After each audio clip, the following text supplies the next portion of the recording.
રથયાત્રા પૂર્વે અમદાવાદ પોલીસે 15થી વધુ પિસ્તોલ જપ્ત કરી તે છતાંય ગત મોડી સાંજે અમદાવાદના નારોલ વિસ્તારમાં ફાયરિંગ થયું.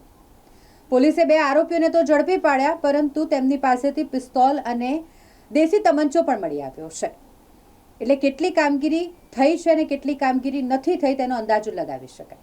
અમદાવાદમાં એ તો ચોક્કસથી કહી જ શકાય કે પોલીસનો ડર રહ્યો નથી. રથયાત્રાનું આયોજન છે થોડા દિવસોમાં અને પૂર્વે પોલીસ સબ સલામતના દાવા કરે છે, પરંતુ તે છતાંય બાઇક હટાવવાની નજીવી બાબતે નારોલ વિસ્તારમાં ફાયરિંગ થયું. બુલેટ પર 3 રાઉન્ડ ફાયરિંગ કરવામાં આવ્યું અને તલવારના ઘા પણ બુલેટ પર ઝીંકાયા, જેની આખી જ ઘટના કેમેરામાં કેદ થઈ છે. તેનો વિડીયો પણ વાયરલ થઈ રહ્યો છે.